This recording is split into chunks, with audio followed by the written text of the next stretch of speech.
What's going on YouTube? So the Kia Telluride really took the world by storm and made a splash when it was first introduced in 2020. And they have sold a ton of these since then. And now it is time for the new second generation 2027 model. And we have a big question we want answered. Is this a huge step forward? And should you trade in your current Telluride for this new one? That's what we're here to find out today.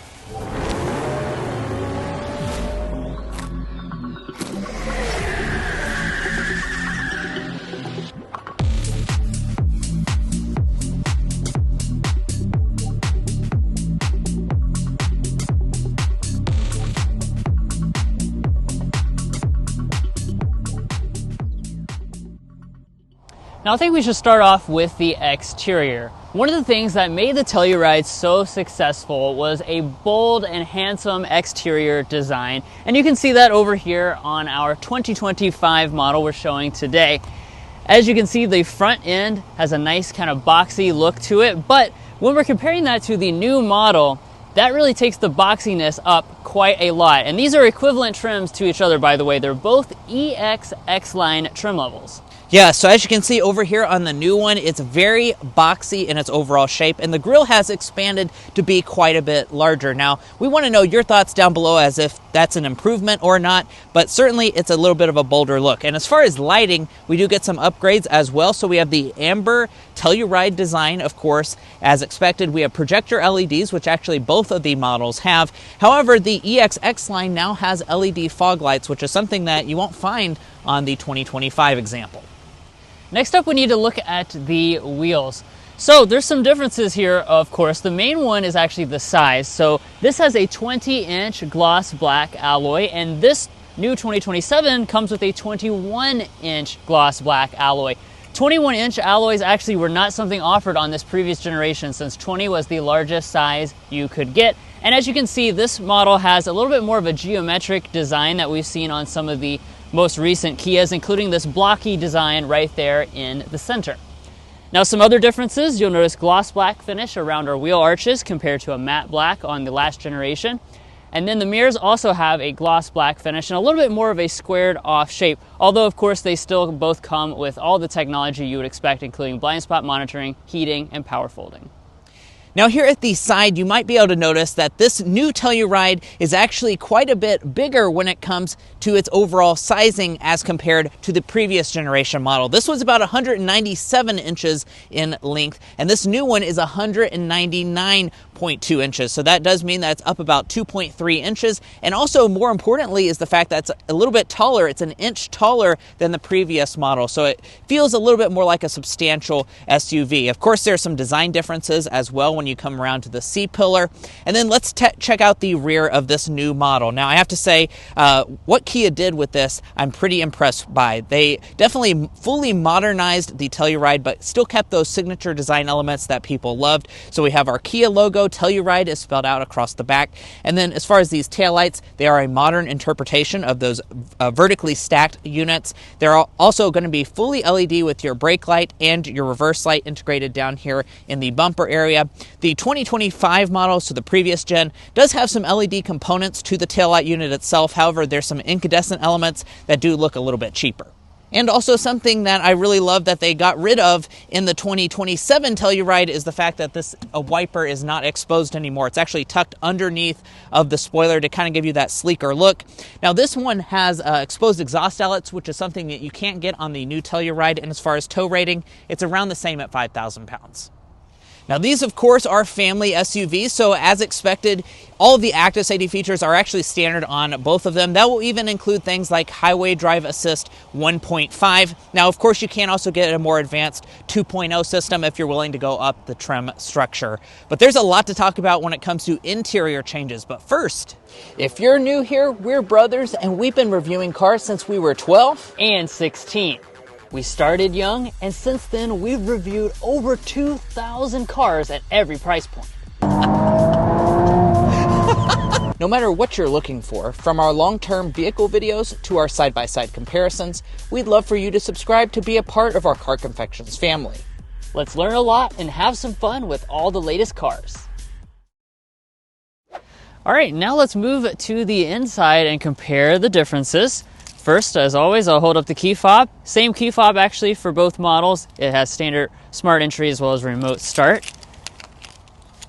But as we walk up to the vehicle, you'll see something that's a big difference between the two models, and that's the fact that we've got this new flush door handle design. It's an electronic style, and as you approach the new Telluride, it will pop out to let you inside the vehicle. The previous model has a more traditional style door handle where you actually push a button to unlock. Which one you prefer? Let us know in the comments down below, but so far this has worked very nicely. Now, let's take a look at the inside. Just like with the exterior, there's a lot more differences than I think even initially meets the eye. And this is going to kind of set the design theme of a lot of upcoming Kias as well.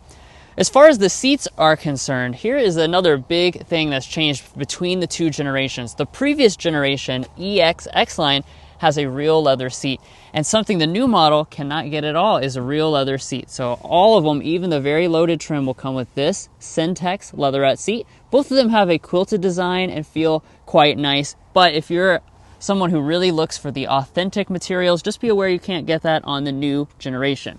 Regardless though, both will have full power adjusting seats with 4-way lumbar support.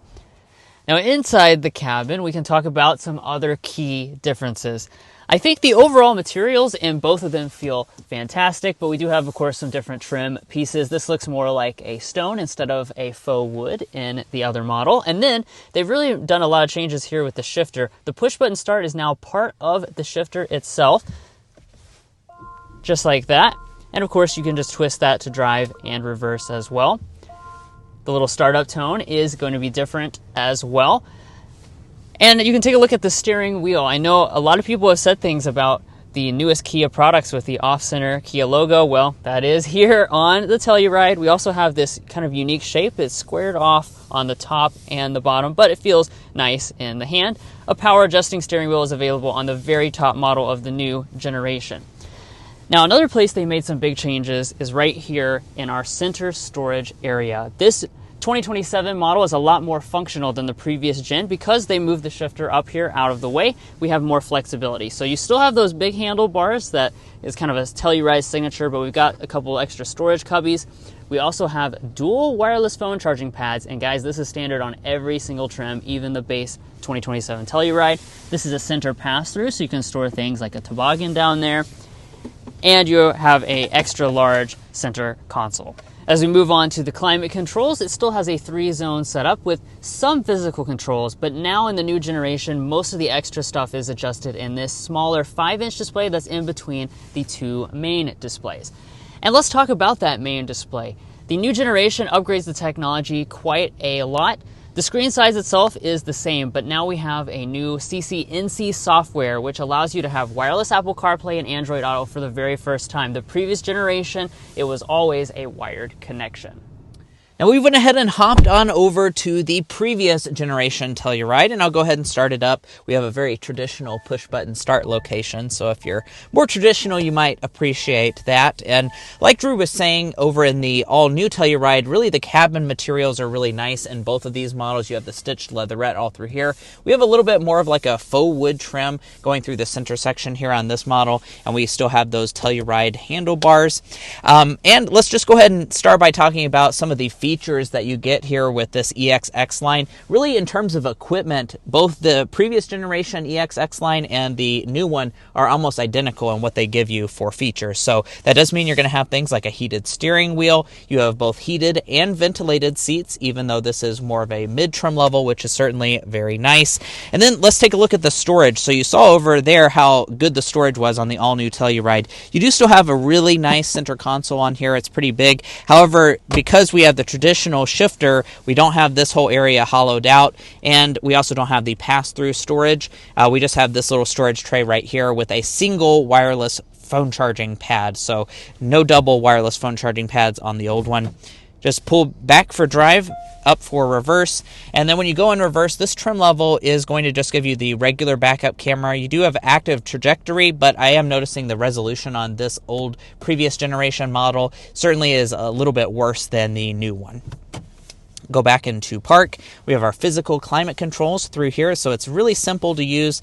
Honestly, the thing that bothers me the most about this older previous generation model is the fact that you just don't have the wireless CarPlay and wireless Android Auto. So you do have to physically plug in to get those features, which I think a lot of you guys will appreciate on the new one. Heading up, we have the auto dimming mirror on both of them. This is going to have the framed design as compared to a frameless look. And then both versions will have a standard size sunroof. However, you can get a dual panel setup if you'd prefer to get that.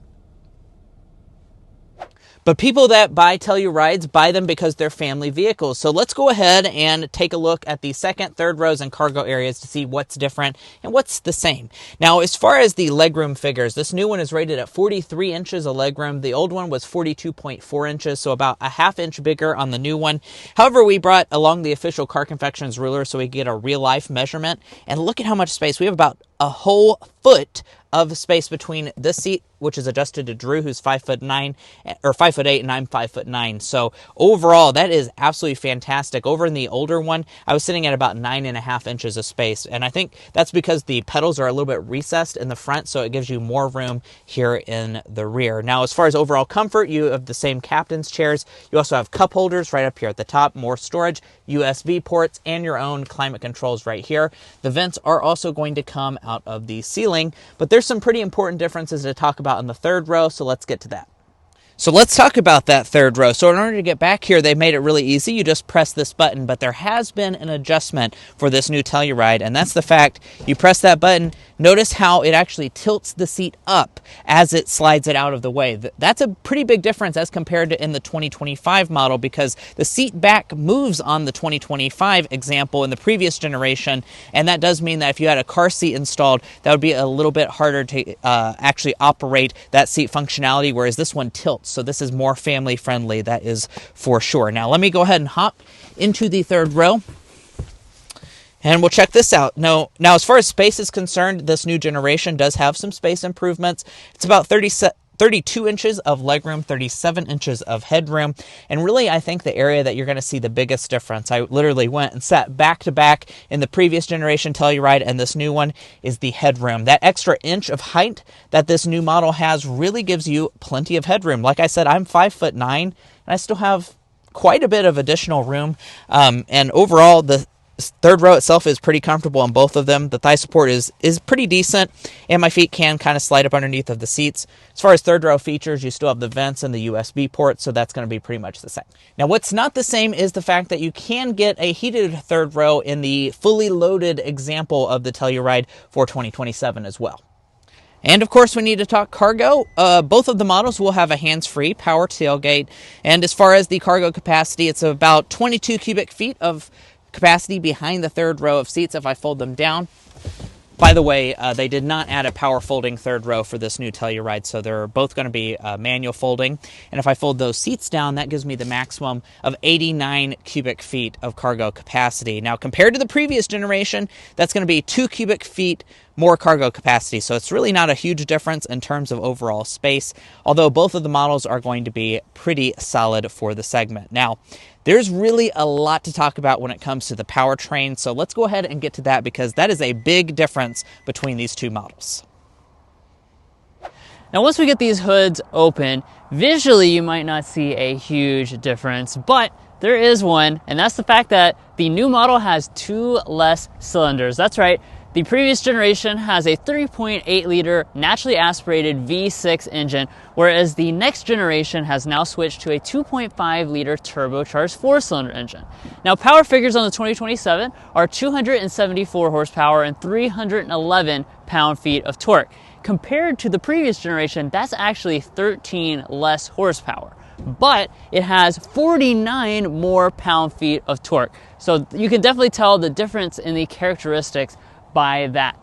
Now, as far as the transmissions, both of them have a 8-speed automatic transmission, and interestingly enough, both of them also are rated at 20 mpg combined. But one important thing is that the next generation will be offering a hybrid system, something that this one never offered. Now, how do these feel differently out on the road? Let's go ahead and find out.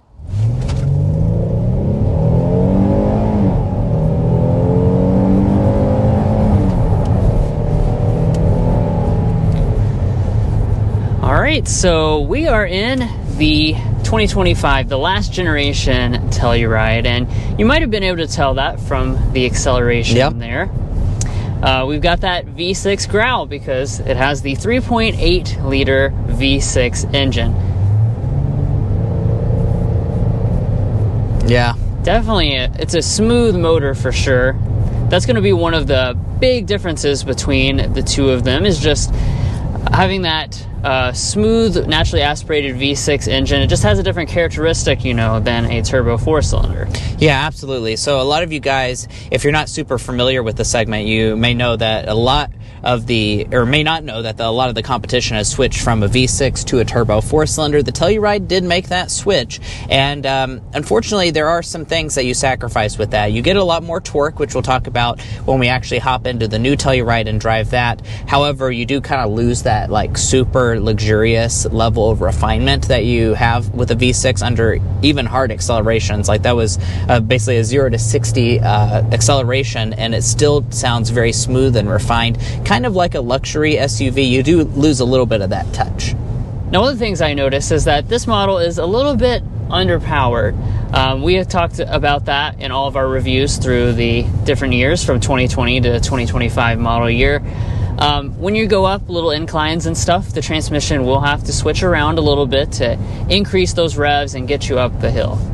Now, I will say over here in the previous generation that I'm super impressed, even, you know, as this model has aged, about its ride quality. The ride quality is really fantastic.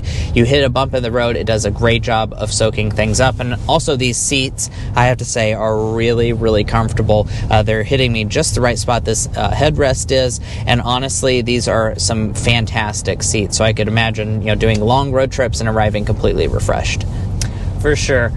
Overall, really, this model just continues to be a super strong option. It really has aged gracefully in terms of just comfort and refinement. But now let's head over to the new 2027 model and see if that is a big leap forward over even this. Well, now we've switched over to the all-new Telluride, and we're about to do a hard acceleration so you can see what this powertrain experience is like and how it differs from the previous generation model. It is quite a bit different, that's for sure.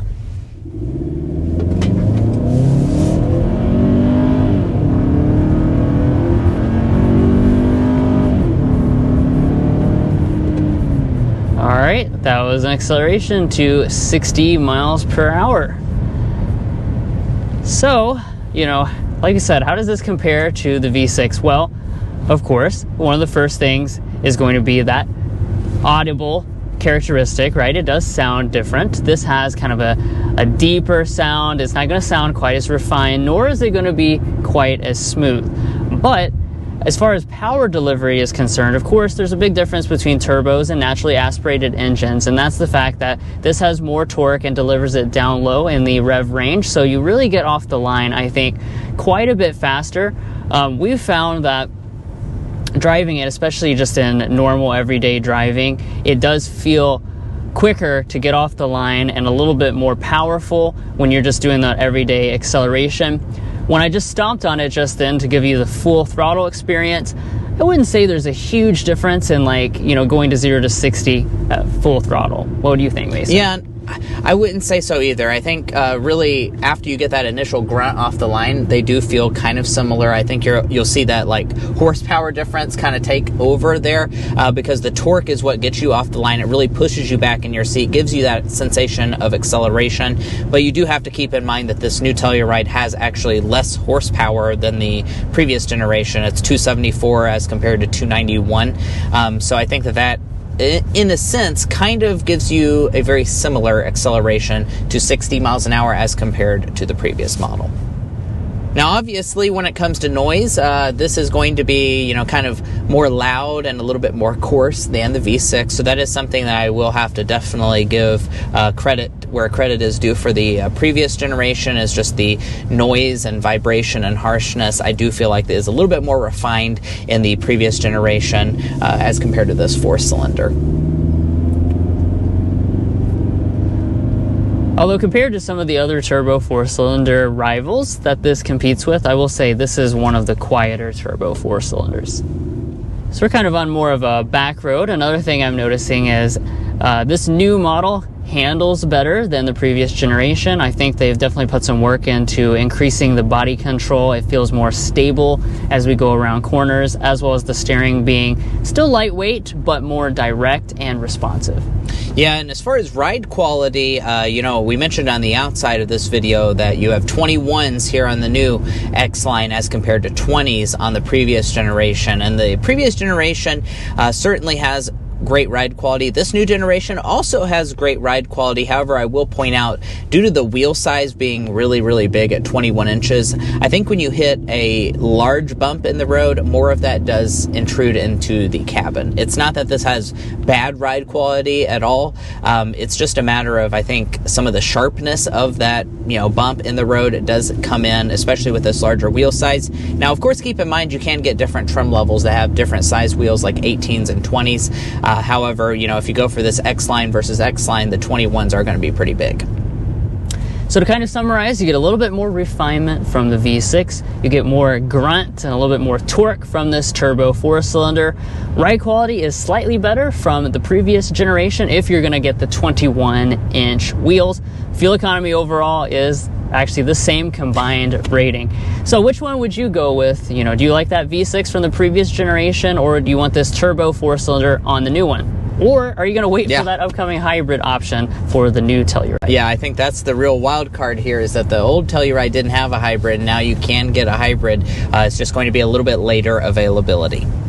And of course, we need to talk about pricing, because a lot of times when you go to a new generation, it introduces a new very high price point. And you can see actually the full lineup of prices for the new generation Telluride on the screen right now, and how much extra it is over what the 2025 example was in the previous generation. But as far as like the models that you've been looking at today, like we said, they are the same EX X-Line all-wheel drive trim level. And let's just go ahead and bring it over here to the 2025 that we have. You can see that this one is $46,485 as a starting point, whereas the 2027 is $47,290 as a starting point. So really, that's less than $1,000 difference between the new and the old models. And then after destination, our particular model of the new generation is $49,580, and this one is $48,995. So really, it's not a huge price discrepancy from the new generation as compared to the older generation. However, if you're watching this early on at the time of us filming this video, you can actually pick up the older